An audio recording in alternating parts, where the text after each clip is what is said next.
अब समझते हैं कुछ ऐसे टास्क जो कि फंक्शन एनालिसिस में आते हैं। फंक्शन एनालिसिस, तो सबसे पहला टास्क क्या है इसमें, वो है gene expression profiling. Gene expression profiling, gene expression profiling का मतलब भी लगभग सिमिलर है जो मैंने आपको पहले समझाया था जीन एक्सप्रेशन का एनालिसिस करने का। और इसके अंदर जनरली हम DEG को भी करते हैं, डिफरेंशियली एक्सप्रेस जीन्स। ठीक है, इसके लिए मैं आपको टूल बताऊंगा, डेविड कुछ इस तरीके से टूल इस्तेमाल करते हैं। जब सिस्टम बायोलॉजी पढ़ेंगे तो उसमें आपको अच्छे से समझाऊंगा मैं। ठीक है, इसी तरीके से metabolic pathway analysis, metabolic pathway analysis. Metabolic pathway analysis के सबसे जो पॉपुलर डेटाबेसेस हैं वो सबसे पहले तो हमारा है कैग पाथवे, दूसरा है मेटासिस, इकोसिस। बहुत सारे डेटाबेसेस हैं ऐसे जो कि पाथवे को, जहाँ पे आप पाथवे को स्टडी कर सकते हैं। सबसे ज़्यादा जो पॉपुलर है वो कौन सा है, कैग पाथवे। कैग पाथवे एक जैपनीज पोर्टल है। ठीक है, जैपनीज पोर्टल है। और कैग की जो स्थापना की थी वो एक माइनोरू कानेहिसा करके एक व्यक्ति हैं, उन्होंने की थी।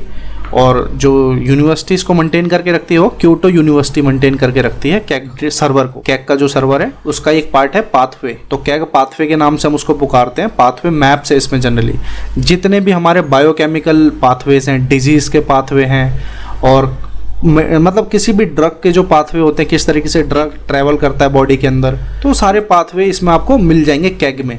और CAG world wide most popular है। और यदि आपके पास कोई सीक्वेंस है अननोन, अगर प्रोटीन का सीक्वेंस है आपके पास, तो उसके लिए भी एक कैग ने एक अपना सर्वर, मतलब एक कह सकते हैं डेटाबेस तैयार किया है, उसको बोलते हैं कास। इसका मतलब है कैग ऑटोमेटिक एनोटेशन सर्वर। ये एक ऐसा टूल कह सकते हैं, डेटाबेस कह सकते हैं कि यदि आपके पास कोई अननोन सीक्वेंस है प्रोटीन का भी, या प्रोटीन का ही सीक्वेंस कंसीडर कर लीजिए, यदि आपके पास कोई अननोन प्रोटीन का सीक्वेंस है और आप उसका पाथवे प्रेडिक्ट करना चाहते हैं, तो आप कास टूल का इस्तेमाल कीजिए। कास में जब आप सीक्वेंस डालेंगे तो आपको KO नंबर मिलेगा। उस KO नंबर को आपको क्या कैग पाथवे डेटाबेस पे सर्च करना होगा। कैग पाथवे डेटाबेस पे सर्च करना होगा आपको उस KO नंबर को। तो उससे आपको क्या पता चल जाएगा कि ये प्रोटीन है जो अननोन, ये कौन से पाथवे में इन्वॉल्व है।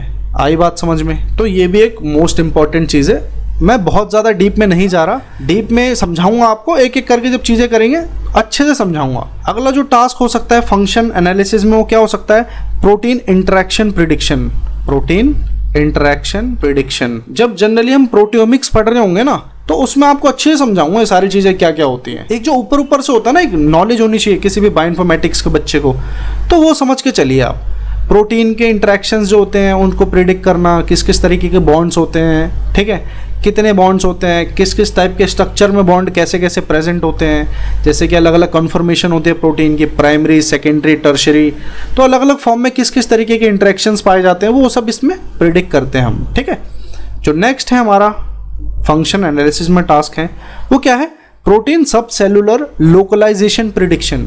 प्रोटीन सब सेलुलर लोकलाइजेशन प्रिडिक्शन, इसका मतलब आप इस तरीके से समझ सकते हैं कि सेल के अंदर किस ऑर्गेनेली के अंदर हमारा वो प्रोटीन प्रेजेंट है, वो भी आप समझ सकते हैं। इसके लिए जनरली जो हम यूज़ करते हैं यूनिप्रोट ही यूज़ कर लेते हैं। यूनिप्रोट से बात बन जाती है क्योंकि यूनिप्रोट में एक ऑप्शन है सब सेलुलर लोकलाइजेशन, जो कि प्रोटीन की क्या बताता है, लोकेशन बताता है सेल के अंदर कि वो प्रोटीन कहाँ पाया जाता है। आई बात समझ में? तो ये थे कुछ फंक्शन एनालिसिस के कुछ टास्क जो कि कोई भी बायोइन्फॉर्मेटिशियन समझता है, पढ़ता है, इनके बारे में काम करता है इनके ऊपर। अब चलते हैं स्ट्रक्चर एनालिसिस में ऐसे कौन कौन से टास्क हैं जो कि बायोइन्फॉर्मेटिशियन को करने होते हैं। स्ट्रक्चर एनालिसिस की जब भी बात होए तो इसमें कुछ ऐसे टास्क हैं जैसे कि स्ट्रक्चर से रिलेटेड सारे टास्क होंगे। पहली चीज़ तो ये, तो सबसे पहला जो टास्क हो सकता है वो क्या हो सकता है, nucleic acid structure prediction. Nucleic acid structure prediction. दूसरा जो टास्क हो सकता है वो क्या हो सकता है, प्रोटीन स्ट्रक्चर प्रेडिक्शन।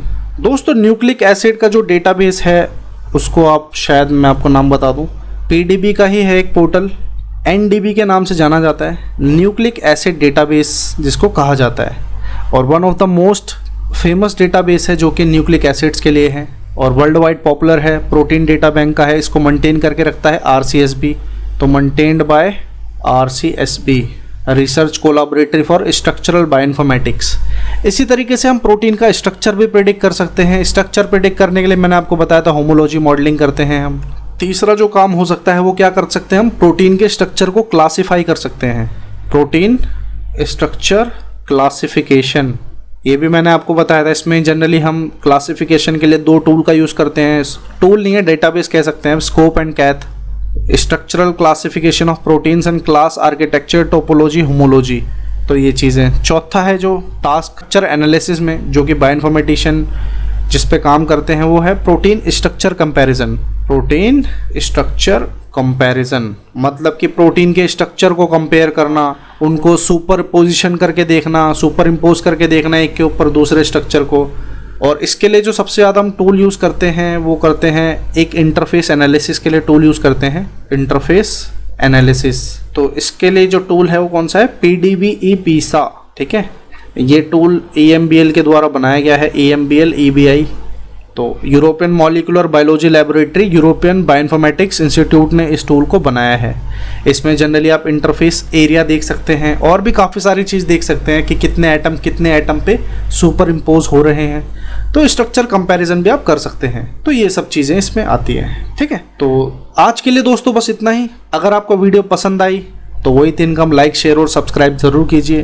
और दोस्तों मैं ये कहता हूँ कि कहीं भी पढ़िए ना, बेस्ट टीचर से पढ़िए जो कि सब्जेक्ट ओरिएंटेड टीचर हो, जो कि उस फील्ड में ज़्यादा नॉलेज रखता हो। आप दोस्तों पढ़ते तो सबसे हैं, यूट्यूब पे हज़ारों चैनल होंगे, लेकिन कोई इतना डेप्थ में आपको कभी नहीं समझाएगा। तो कहीं भी पढ़िए, बेस्ट टीचर से पढ़िए और चैनल को सब्सक्राइब कीजिए दोस्तों। ऐसी वीडियोज़ बनाने में बहुत मेहनत लगती है। और बस प्रैक्टिस करने हैं क्वेश्चंस तो डिस्क्रिप्शन में लिंक आपको दे रखी है। एग्ज़ाम की क्वेश्चन चाहिए, डिस्क्रिप्शन में PDF आपको मिली जाएगी। MCQ प्रैक्टिस कीजिए गूगल फॉर्म पे ऑनलाइन, आपका कॉन्फिडेंस लेवल भी बढ़ेगा, आपको चीज़ें ज़्यादा से ज़्यादा समझ में आएंगी। वीडियोस को देखिए कॉन्सेप्चुअल क्लैरिटी के लिए। तो ये बात है दोस्तों। तो मिलते हैं दोस्तों अगली वीडियो में अगले टॉपिक के साथ। जब तक के लिए अपना ध्यान रखें एंड थैंक्स फॉर वॉचिंग। और चैनल को सब्सक्राइब करना दोस्तों मत भूलना।